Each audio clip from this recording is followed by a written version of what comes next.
una laceración, por decir, en tejido blando, dependiendo del procedimiento que hagamos, trabajamos muy de cerca con lo que respecta a la coagulento de un paciente. Lamentablemente nosotros no sabemos qué condición sistémica puede tener el paciente, por eso partimos de lo que normalmente se puede encontrar, ¿no? Ya más adelante vamos a ver ahora en la clase cómo se puede determinar si nuestro paciente tiene algún tipo de trastorno de coagulación. Muchos de ellos tienen manifestaciones bucales, de los cuales nosotros debemos tener muy en cuenta, debemos de ser muy observadores para poder determinarlos, porque depende mucho de cómo lo diagnosticamos y depende de eso el éxito de nuestro tratamiento. ¿Por qué creen que muchos pacientes o les va a pasar a veces en clínica, ya cuando lo lleven, no hacemos de repente un buen examen de laboratorio, tiempo de coagulación, tiempo de sangría, no lo hacemos bien o simplemente no lo hacemos? Y después nuestro paciente viene con una alveolitis, viene con una complicación post-exónea y nosotros no sabemos por qué. En primer lugar, siempre le echamos la culpa al paciente. Señor, usted ha comido esto, se ha metido de comida, está lleno de comida, pero nosotros no sabemos en realidad qué pasó las 12 horas posteriores a la cirugía. A veces nuestros pacientes, porque nosotros le indicamos y le decimos, muerde el algodoncito, muerda la gasita, cualquier cosita nos avisa, el paciente a veces tampoco nos avisa, ¿no? Hay parte de responsabilidad de ellos. Pero tenemos que tener en cuenta y saber cómo se da este proceso de coagulación.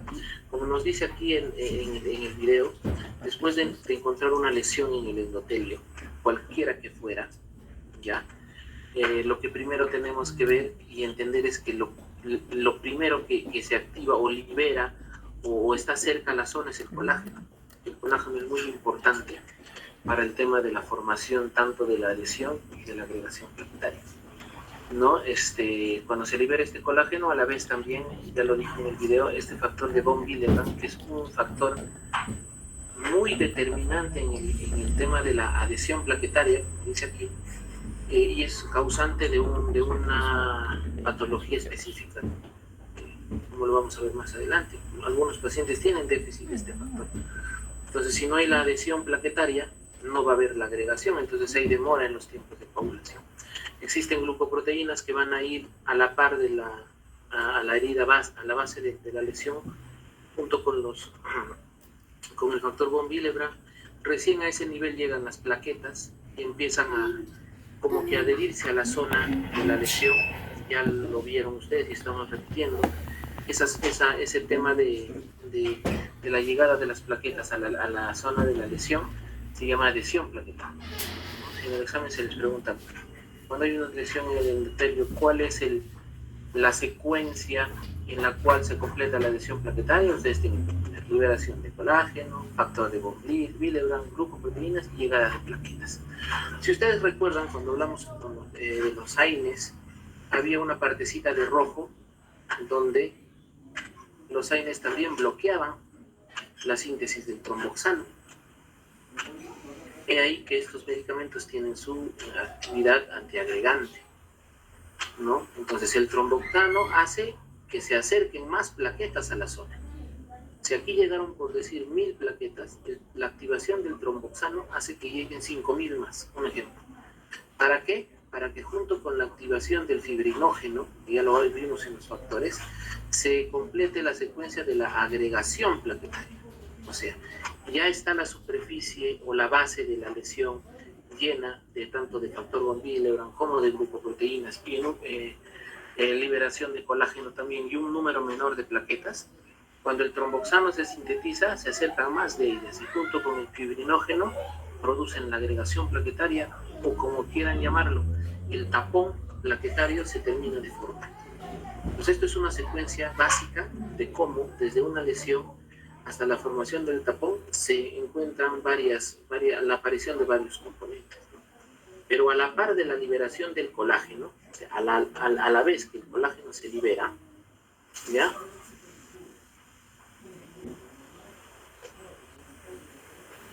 A la vez que el colágeno se libera, te voy a cuadrar el video.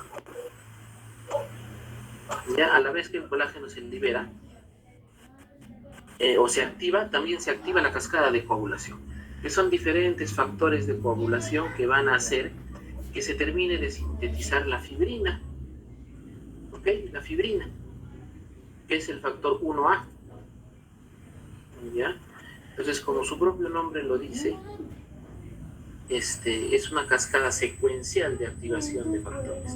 Empieza con el factor 12A dentro de la vía intrínseca, ojo, el factor 11A, este 11 va a activar el factor 9, ¿ya? Este factor 9 junto con el 8, que es el que se activa de forma fisiológica, van a activar al factor 10, ¿ok? Este factor 10 activa también, junto con el factor 5 que se activa solo, como ven acá, activa el factor 2 y el factor 1. Pero eso solamente es de la vía intrínseca. Necesitamos que esta cascada se active y se complete, ¿ya? Con la vía extrínseca, que son los factores tisulares. O sea, uno los activa el colágeno y los otros son factores tisulares. Empezando de cuál? Del factor 7 que se activa solo. Como lo vamos a ver dentro de un ratito, las deficiencias o las patologías mayores de trastornos de hemostasia son del factor 7, del 8, ¿ya? De los que se activan solos. Por algún motivo en nuestro cuerpo no activa ese factor, entonces la cascada no se completa y ahí vienen los problemas, ¿ya? El factor 7 activa el 10, nuevamente este 10, la misma secuencia, activa al 5, el 5 al 2 y el 2 al 1. En una vía común ya se forma la trombina, ojo, ¿ya? La trombina es un compuesto que ayuda mucho a lo que es la formación del tapón plaquetario, ¿ya? Pero el factor final en una vía común que se tiene que activar es el factor 1, más conocido como fibrina, ¿ya? Entonces, si nosotros lo comparamos con el video, en la primera parte del video, también termina en fibrinógeno, ¿no? Entonces, todas estas, tanto la cascada de la coagulación como la primera parte de las vías de cómo se activa tanto la adhesión como la agregación plaquetaria, transcurren al mismo tiempo. Entonces, algunos no producen la adhesión plaquetaria, como que otros es más sistémico, ¿no? Hay deficiencia de activación de algunos factores. Y ahí empiezan los problemas de coagulación. ¿Cómo lo vamos a ver ahora? Ya el video, chicos, va a estar en el aula, ya lo vamos a colgar ahí para que ustedes lo puedan repasar. ¿Ok? Entonces, la clase de hoy es hemostasia, hemostáticos vasculares y plaquetarios. Mecanismos hemostáticos vasculares y plaquetarios.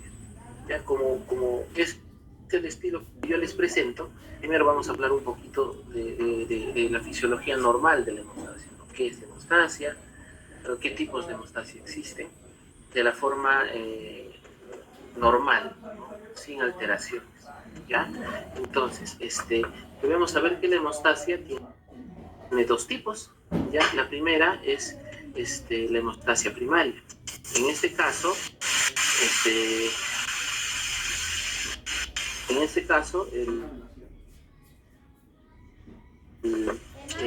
hay una vasoconstricción local refleja, o sea, en la zona de la lesión disminuyen los vasos, por ende hay menos salida de sangre. El cuerpo trata de controlar eso, ¿ya? Y en la hemostasia primaria es también, pues, ahí es donde se forma el tapón plaquetario. Entonces, del video, la primera parte, llamémoslo así, pertenecería a una hemostasia primaria. Antes de eso debemos darle pues una definición de repente a lo que es hemostasia, ¿no? La hemostasia es un mecanismo de defensa de nuestro cuerpo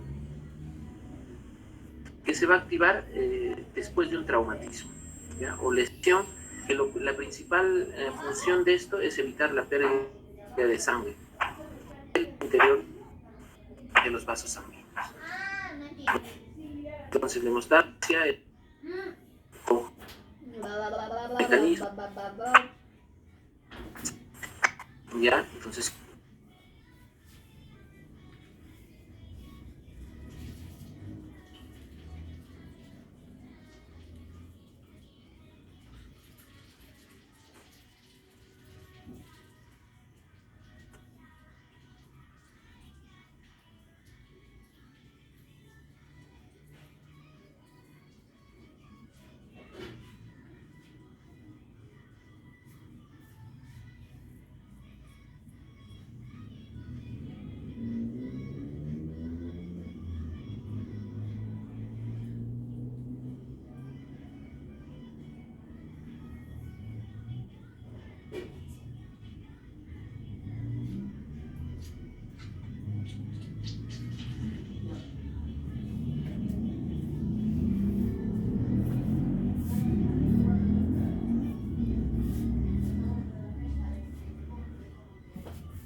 Bueno, el laptop no se mueve.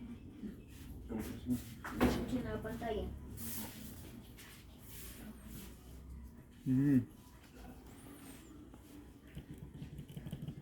No funciona ya, yo probé.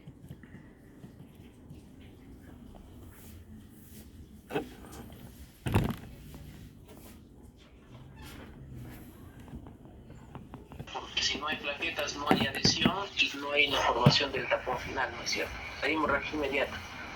Pueden presentar púrpuras, que son lesiones a nivel de la piel, equimosis, epistaxis, gingivorragia y hematuria. Entonces, aquí vienen ya las preguntas. ¿Ya están llevando medicina? Todavía. Chicos, los escucho. Medicina bucal 1, doctor. Medicina bucal 1. ¿Patología han llevado o están llevando? No llevamos todavía.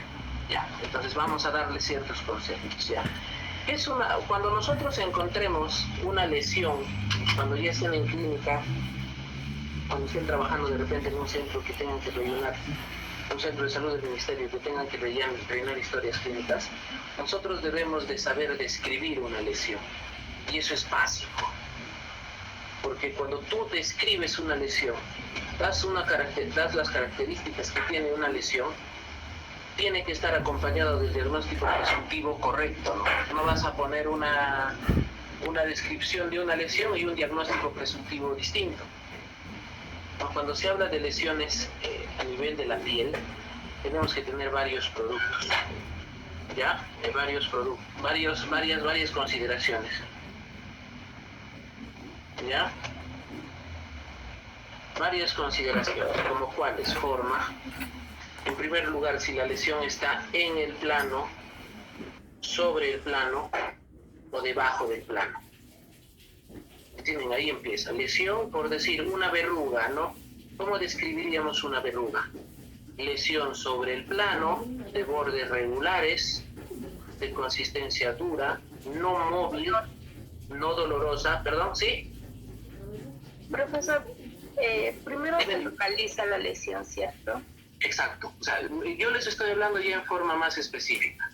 En forma más específica. Un minutito, por favor.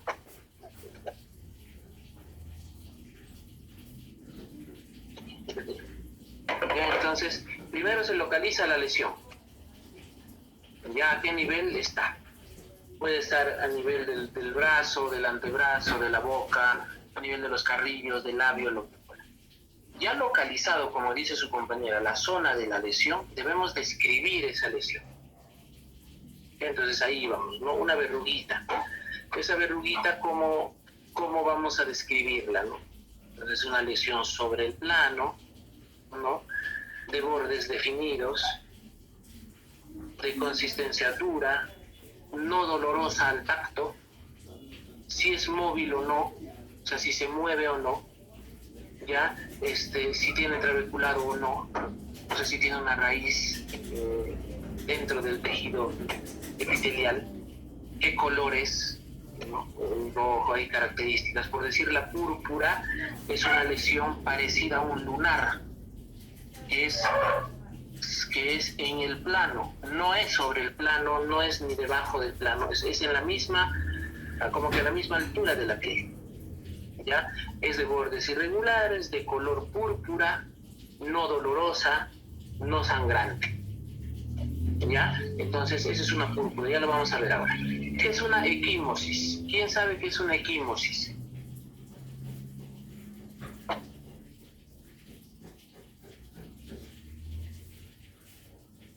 Chicos, ¿qué entienden por equimosis? A ver, hematoma. Es parte de un hematoma, es la evolución de un hematoma, la evolución final de repente de una lesión por un traumatismo. Cuando ustedes de repente eran más jóvenes, o no lo sé, y de repente han estado jugando pelota y se armó una pelea y les metieron un puñete, ¿no? No lo sé. ¿Qué empieza? Los signos cardinales del proceso inflamatorio, ¿no es cierto? Se hace rojito, quema, duele, se hincha y ya te empieza a doler toda la cara. Pero pasa un día, 2 días, ¿qué es lo que sucede? Se hace morado, verde, negro, se irradia y se hace como que si fuera, como que si se derramara un poco de sangre dentro de la piel, ¿no? Espérenme un minutito, por favor.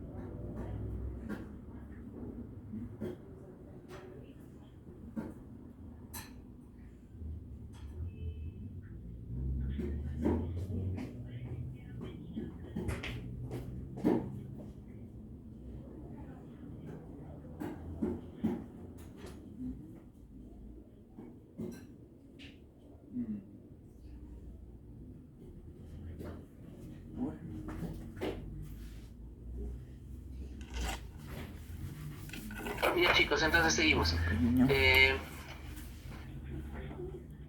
Eso es una equimosis, es la parte final de un hematoma, de la evolución de un hematoma.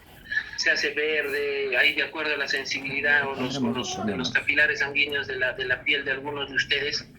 No es lo mismo entre las damas, por decir, y los varones, ¿no? Las chicas a veces es mucho más, se rompe mucho más vasos pequeños, entonces el hematoma es grande, ¿no? Esa pérdida, esa trasvasación de sangre a la piel se llama equimosis. ¿Ya? Epistaxis se refiere al sangrado nasal espontáneo. Tú estás por decir ahorita en clases y de repente de un momento a otro empieza a sangrar por la nariz, sin ningún trauma, sin ningún factor asociado. La gingivorragia también es una hemorragia a nivel gingival. Generalmente, ya hemos hablado de perio ayer, ahora también hay trastornos o patologías gingivales no asociadas a placa bacteriana, se llama. Ya, eso lo vamos a ver justo hoy. La gingivorragia es una hemorragia gingival espontánea, sin acumulación asociado a la no acumulación de placa bacteriana, ¿no? Hay bizarro, entonces eso también es un hallazgo clínico, ¿no?, del paciente. Y hematuria, pues hay cantidades muy elevadas de sangre en la orina. Entonces esos son algunos signos que son asociados a trastornos plaquetarios. Ya simplemente en el tema de la formación tanto de la adhesión como la agregación plaquetaria. Y las coagulopatías, que son otro tipo de patologías, sí son por déficit en factores de coagulación. Ahí sí pasa algo, no se activa el 7, no se activa el 8, no se activa el 5, por algún motivo sistémico. ¿Ya? Entonces ahí hay distintas cosas, la hemorragia es tardía, ¿ya?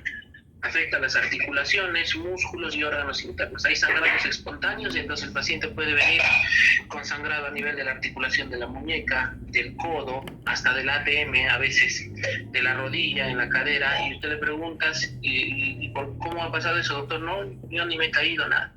Mandan a hacer una batería de exámenes y resulta que tiene déficit de algún tipo de coagulopatía. Entonces ahí ya viene también otro tipo de problemas. ¿Okay? Si tienen alguna duda, chicos, pueden interrumpirme, ya lo saben. La primera de ellas que vamos a ver de estas alteraciones se llama hemofilia. Es la más común a veces, ya de encontrar. Es una enfermedad hereditaria ligada al sexo, ojo, ¿ya? Caracterizada, como ya les venía diciendo hace un momento, por la deficiencia en la actividad del factor 8. Específicamente, el factor 8 no se activa y no se completa la cascada de coagulación. Ya puede haber la hemofilia A o clásica, o la hemofilia B o del factor 9, o también llamado enfermedad de Christmas. ¿Ya? El factor 8 es la deficiencia para la hemofilia A y el factor 9 para la hemofilia B. ¿Okay? Siendo la hemofilia A la más frecuente. ¿Ya? Está ligada mucho al sexo.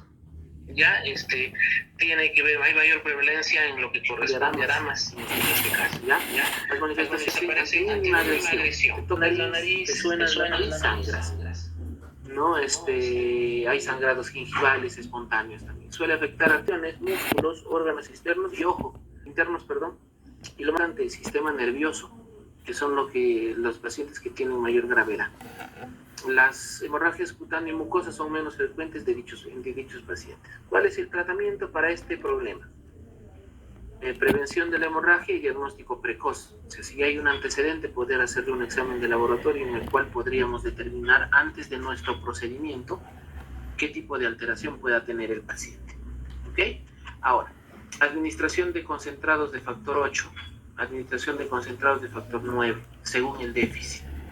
Diagnosticas y empezamos a tratar de acuerdo a la deficiencia del factor. El ácido tranexámico, la desmopresina también son medicamentos que se pueden usar en estos pacientes. Y si hay dolor o algo, podemos utilizar paracetamol, ibuprofeno y corticosteroides. Evitar no utilizar el ácido acetilsalicílico. Si el paciente no coagula y tú le das el ácido acetilsalicílico, pues agravas el caso. No hay sentido de darle. Ahora, ¿y por qué el paracetamol y el ibuprofeno sí? Porque su actividad antiagregante es mucho menor, ¿no? O casi nulo. Entonces, si el paciente tiene algún tipo de molestia asociado a eso, pues tendríamos que tratar de medicarlo con ese tipo de medicamentos, ¿ya? ¿Cómo se presentan los pacientes de este tipo? Ya sangrados nasales, espontáneos, ante mínimo contacto, ya sangrado articular,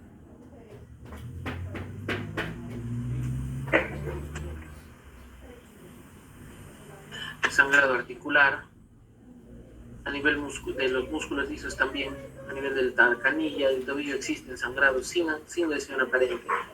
Pues eso es un poco complicado, ¿no? Que nosotros lo diagnostiquemos, porque no tiene mucha evidencia clínica a nivel bucal, pero sí como antecedente, haciendo buena historia clínica, sí. No, si ya el paciente que ya tuvo episodios de este tipo ya sabe que es un paciente con hemofilia. Simplemente que a veces los pacientes no nos comentan eso. Y está en nosotros poder llegar al fondo de qué problema sistémico puede tener el paciente. ¿Ok? Ahora, tenemos también la enfermedad de von Willebrand. Si ustedes recuerdan, el factor negrito que se activaba después de que el colágeno se activaba en la vía de adhesión plaquetaria. Entonces, en la coagulopatía congénita más frecuente, pues, afecta al 1% de la población. Ya se transmite con herencia autosómica dominante, o sea, es hereditario. Está causado por alteraciones genéticas, específicamente en las deleciones en el gen del factor von Willebrand. Es brazo corto del cromosoma 12, o sea, y este es más congénito. Entonces, el factor von Willebrand también circula por el plasma unido al factor 8. ¿Se dan cuenta? Nuevamente el factor 8 está presente aquí para ralentizar su aclaramiento. A nivel plaquetario actúa facilitando la agregación y adhesión plaquetaria al interactuar con las glucoproteínas 2B, 3A y la glucoproteína 1A, son las que actúan a nivel de la adhesión plaquetaria.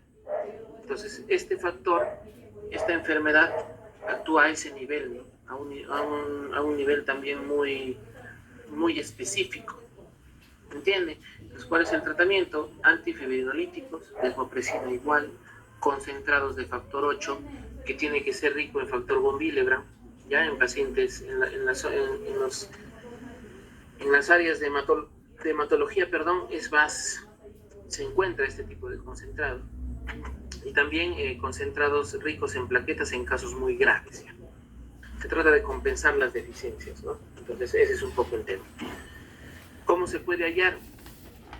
Sangrados espontáneos, por decir, a nivel de la primera molar superior, como es en este caso.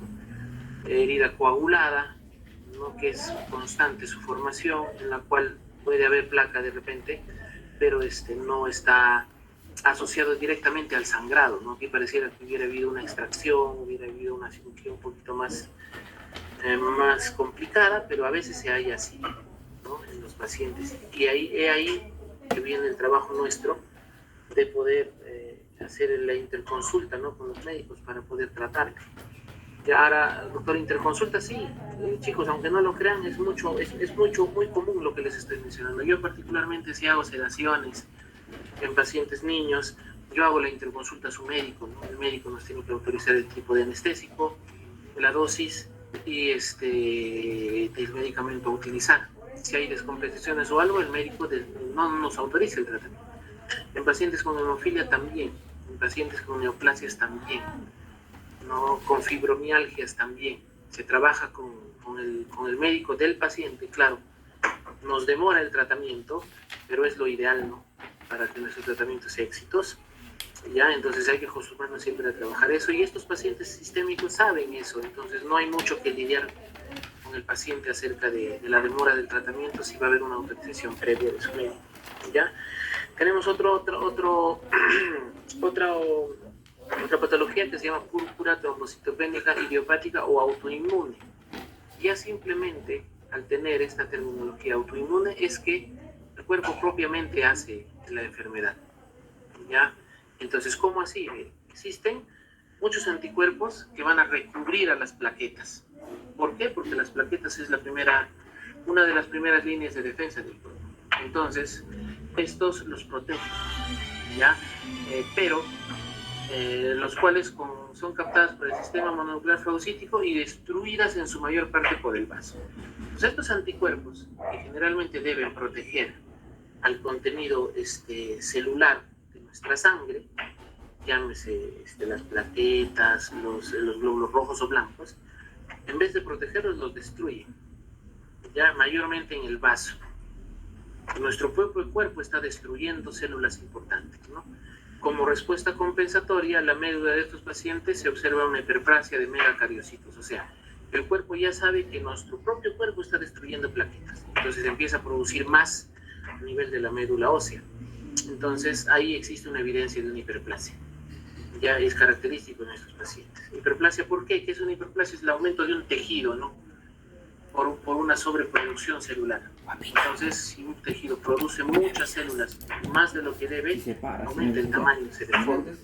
Entonces eso se encuentra como evidencia. El 90% de los casos se da en niños en forma aguda, ¿ya? Menos del 10% aparece en adultos, mujeres en una proporción de 3:1. En estos casos, suele cursar de forma crónica con recuentos variables, ¿no? O sea, el recuento que existe de plaquetas puede subir o bajar en los controles.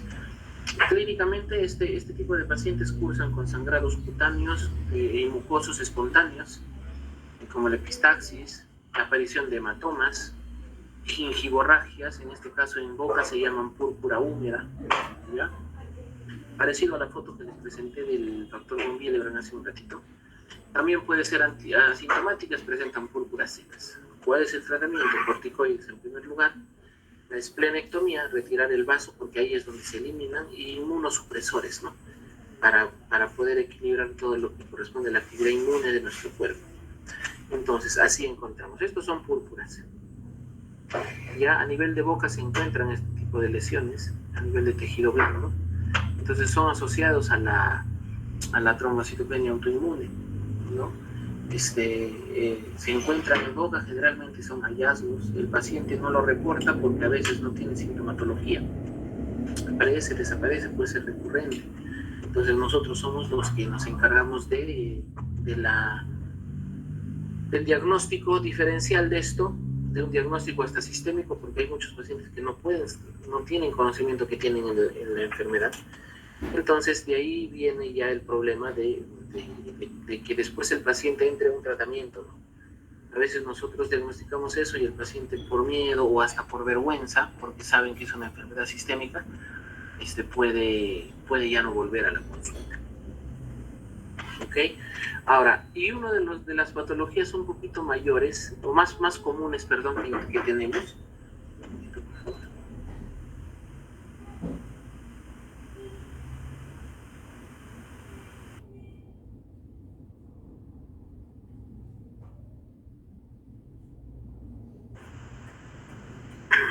ya, entonces,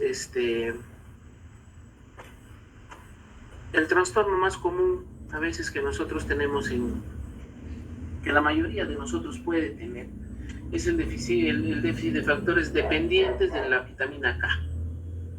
Como nosotros sabemos, la vitamina K es una vitamina muy importante y que se encuentra muy relacionada a la coagulación. Tanto así que hay medicamentos como el dúo CPB-K, ¿ya? Que es un medicamento que se utiliza. Yo particularmente no necesariamente lo utilizo si el paciente tiene problemas de hemostasia, sino si veo que es una cirugía muy complicada, que he manipulado mucho, que ha habido osteotomía, eliminación de hueso, que ha habido colgajo. Entonces yo le prescribo a mis pacientes. No vaya a ser que por la manipulación excesiva el sangrado no sea el ideal, entonces podemos ayudar a que esa coagulación se pueda formar. Entonces yo particularmente lo prescribo en esos casos, ¿no? A veces si hacemos cirugías de tercera, hacemos más de dos o tres cirugías, es mejor usarla, ¿ya? La vitamina K interviene en el proceso de metabolización hepática del ácido glutámico, cuando hay un defecto de vitamina K. Aún existe síntesis de factores, estos son inactivados, ¿ya? Inactivos. Puede deberse primero a problemas hepáticos, ¿ya? Al uso excesivo de antibióticos, desnutrición, desnutrición, mala absorción, alguna enfermedad hemorrágica que cursa con ellos, ya en el recién nacido. Clínicamente, cursa con hematomas, cutáneos y mucosos. ¿Cuál es el tratamiento específico? Consiste en la administración simplemente de vitamina K previo a un tratamiento. ¿Ok? Entonces, tenemos esta patología también que es diagnosticable. Sí nos haría perder de repente un poco el tiempo con la cita del paciente, pero sí también es un hallazgo de historia, ¿no? Señora, sí, cada vez que yo tengo, doctor, una cirugía grande o me han hecho una operación en boca, siempre he tenido problemas de coagulación. Claro está, doctor, que después al día siguiente toda mi boca está llena de sangre y me saco los coágulos, termino de coagular, me dice, pero demoro. Se puede ser un paciente con déficit de factores dependientes de la vitamina K. Entonces, simplemente, ¿qué hacemos? Prescribimos vitamina K junto con su analgésico, junto con su antibiótico, y ya trabajan juntos y el paciente no tiene ningún inconveniente en ese punto. ¿Okay? Ahora, tenemos también otro problema, coagulación intravascular diseminada, ¿ya? Activación generalizada de la coagulación a nivel de los pequeñitos vasos, ya debido a la producción masiva de trombina. Se produce un consumo de factores y de plaquetas y una activación secundaria de la fibrinólisis. Sí, uno más, por disculpe. Ya, y una activación secundaria de la fibrinólisis. Ya saben la terminología ISIS. ¿Qué significa? ¿Qué significa la terminología ISIS en un término así? Fibrinólisis. ¿Qué significa? ¿Destrucción o formación?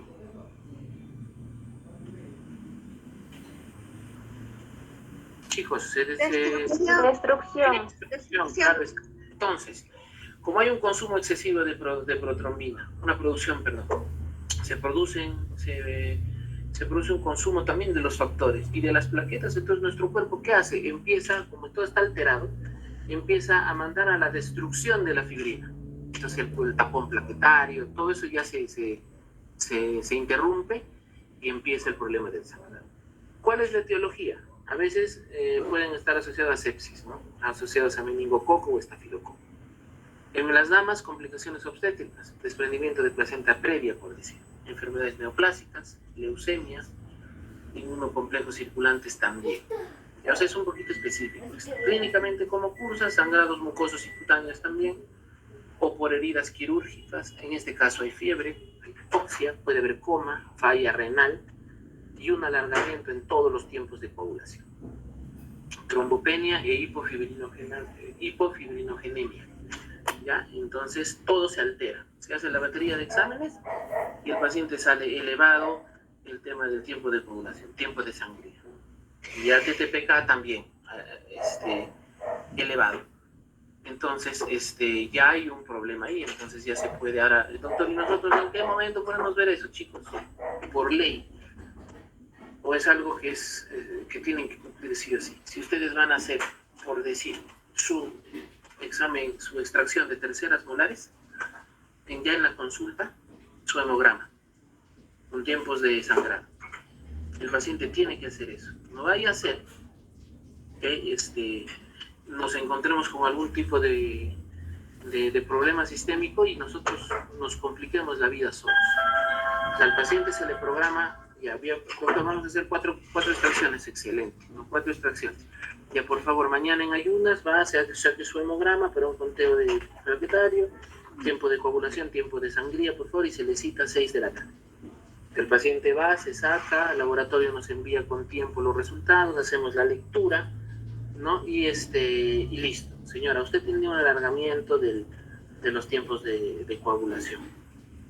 Entonces no puede ser, tenemos que entrar a tratamiento. Pero doctor, no sé, si usted gusta, la atendemos, si no, no, porque le explica, no puede darle una hemorragia, se complica. Entonces el paciente al escuchar eso va a su médico le diagnostica, lo medica y después de unos 3, 4 días podemos hacer la cirugía. ¿Ganamos algo? Chicos, ganamos no tener un problema. Los pacientes ahora están tan como que orientados, informados, llamémoslo así, que en el internet ahora hay todo.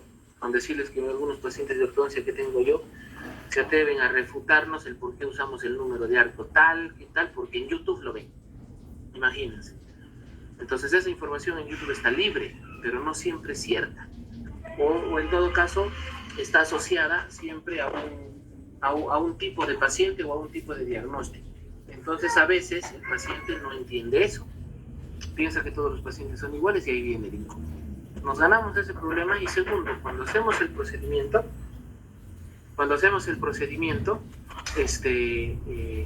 ahorramos mal rato para el paciente, ¿no? Y también nos ganamos la confianza del paciente. No pasa nada, el paciente gana la confianza, viene uno, vienen 10 y ya vamos con ese tipo. Entonces el tratamiento en este caso, ¿cómo sería? Transfusión de plasma fresco congelado para aumentar el conteo celular, concentración de plaquetas y fibrinógeno también. ¿Ya? Disculpen, mi hijo acaba de llegar. ¿Ya? Entonces, concentrado en plaquetas y fibrinógeno. Entonces, eso también nos ayuda a poder nosotros orientar al paciente a un tratamiento. ¿Ya? Entonces, mire, hemos visto en forma general cuáles son las manifestaciones orales de la enfermedad de von Willebrand. Aquí están sus iniciales. Hemorragias orales prolongadas, espontáneas, o luego de un procedimiento clínico podríamos asociar a esta patología. Si encontramos un paciente sospechoso de hemofilia, ¿qué puede haber? Hemorragias temporomandibulares, gingivorragias, pseudotumor de la hemofilia, también se encuentra, ¿no? A nivel bucal.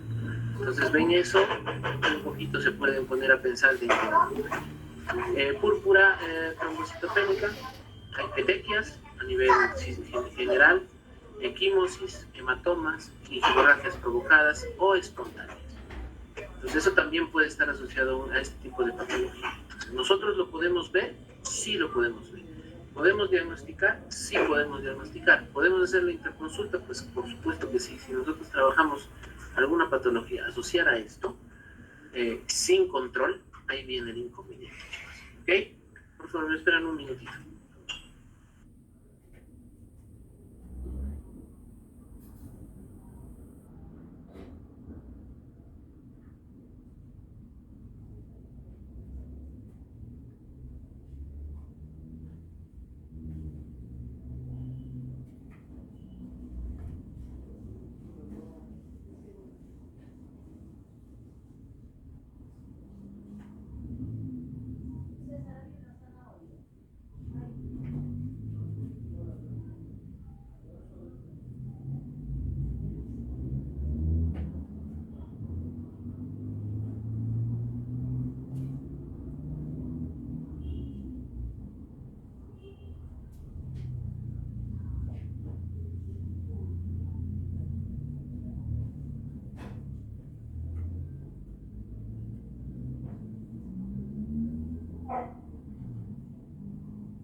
Ya, listo, chicos, entonces seguimos.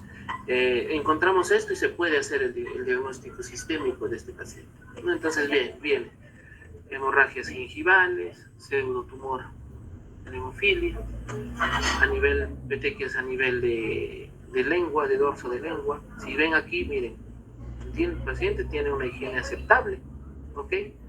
Ya una higiene aceptable, pero hay sangrado. Toda esta enfermedad, esta gingivitis está asociada dentro del grupo de gingivitis no asociadas a placa o enfermedades gingivales no asociadas a placa. Entonces, si vemos esto en un paciente sano, ya sospechamos. Si encontramos esto en un paciente sano, podemos sospechar. Si encontramos esto, también son hallazgos clínicos. ¿Ok? Listo. Listo, chicos. A ver, ¿alguna duda que tengan hasta ahora? Este es un tema bastante, es bonito, es un tema muy, no es complicado. Ya, pero es, si hay alguna duda tendríamos que disiparla cuanto antes. ¿Ya? Entonces, ¿tienen alguna duda, por favor? Doctor. Dime, Ever. Pensé que ya se ha cortado. No. Estabas tocando el tema de la hemofilia. Nos dijo que era una enfermedad hereditaria y que estaba ligada al sexo, ¿verdad? ¿En qué sentido es que está ligada? Eso, bueno, es una curiosidad más que una... Es que, mira, lo que pasa es que hay ciertas enfermedades sistémicas que tienen predilección por ciertas características de la persona, del individuo. En este caso, las hemofilias tienen una predilección, o en todo caso, tienen una afinidad por estar presente más en mujeres que en varones, porque las mujeres, por el tema hormonal, tienden varios desequilibrios sistémicos, desde que nacen hasta la última regla. ¿Me entienden? A nivel sistémico, las chicas, y no me van a dejar mentir, cuando empieza la regla, hay un tipo de cambio, tanto físico como sistémico, en funciones de nuestro cuerpo, ¿no? Y cuando termina también. Entonces, por decir, la hemofilia está ligado mucho a ese tema, ¿no? Como es más sistémico, es hereditario, tiene predilección hasta cierto punto por ese tema de picos hormonales por las damas. En nuestro caso no tanto, pero por decir, nosotros somos más, como lo han visto en la trombocitopenia, es también es más alto el porcentaje en varones.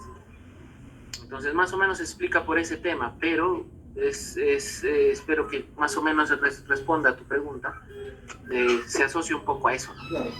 Entonces, por eso es que la mayor cantidad de hemofilia tipo A, la mayoría de pacientes son damas, ¿no?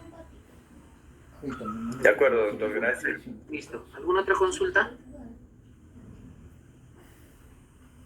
Chicos, todo claro entonces, ¿no? Sí, profesor. Ya chicos, gracias. Listo, a ver. ¿Alguna otra duda? Jennifer, te escucho. Creo que no está sin audio. Listo, chicos, entonces, miren. Esto es una parte muy importante, ¿no? Así como hemos hablado del tema del proceso inflamatorio, saber cómo se produce, saber dónde se interrumpe, ¿no? Para poder entender cómo actúan los antiinflamatorios. Entonces nosotros no podemos darles una base y decir, sí, pues el antiinflamatorio actúa, ¿por qué? Porque evita el sangrado. Así cualquiera aprende. Nosotros lo que tenemos que hacer es entender a qué nivel actúa, ¿no? Hay coagulantes que ayudan a la formación del coágulo, como que hay anticoagulantes, ¿no? En pacientes que han sufrido de trombosis, por decirlo. Entonces, ¿para qué evitan ¿qué es un trombo? ¿Qué es un trombo? ¿Qué entendemos por un trombo? Es la formación de un tapón plaquetario, llamémoslo así, que viaja por el torrente sanguíneo, ¿no? Esa concentración celular, por grasa, por conteo celular, y que forma una bolita, llamémoslo así, para que me entiendan.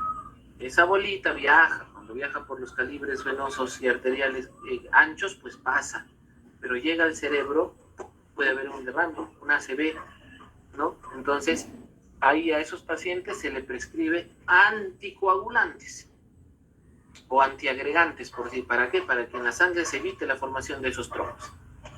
Entonces se dan cuenta, ya más o menos sabiendo cómo funciona, es que podemos entender la acción de los medicamentos. Entonces, así vamos a tratar de llevar esta parte del curso con tal de que ustedes tengan menores dudas en ese caso. ¿Estamos? ¿Estamos, chicos? Está bien, profesor. Perfecto, listo. Entonces, hasta este momento es la teoría. Ya no se olviden dejar las asignaciones. Hasta el miércoles tienen. Hoy en la tarde están la semana 9 y 10 con videos y material para que lo puedan estar manejando, ¿ya? Y bueno, que tengan un fin de semana bonito todos. Dime, Ángel. Ahorita estoy en la plataforma y estoy buscando los videos del día 26 de ayer y no hay, solamente es... No, todavía no hemos puesto la de semana 9. Nos falta de la semana pasada y hoy la de esta. La semana del parcial no ha habido teoría, o sea, no ha habido teoría. ¿Entiendes? No, de ayer nomás lo estoy diciendo. Ah, no, De ayer. todavía no lo he puesto. Voy a poner recién de la semana pasada, tanto práctica y teoría, como que de hoy, práctica y teoría, los 4 videos. Ya para que ustedes... Ya, profesor. Dime, Lisbeth. Profesor, disculpe, ingresé un poquito tarde, cuando me llamó la lista. Ah, ya, a ver, a ver. ¿De qué modalidad eres? Regular, profesor. Ok, a ver. La última vez. Igualmente, doctor, buenas tardes. La última vez. ¿De quién me está hablando? Inga Sánchez, A doctor. ver, chicos, ¿ah? Machacuay también. De Ah, regular. ya mejor a nadie. Ya. Jacqueline Cristóbal, ¿llegó? No llegó. Helen Inga, ¿llegó? Sí, doctor. Ingresé un poquito tarde por mi señal. Ya, listo. ¿Llegó Roger Pacheco? No. ¿Llegó Daniela Rojas? Tampoco. Listo. Nadie más de regular, ¿es cierto? Pasamos a flexible. ¿Quiénes llegaron de flexible, por favor? Rapidito.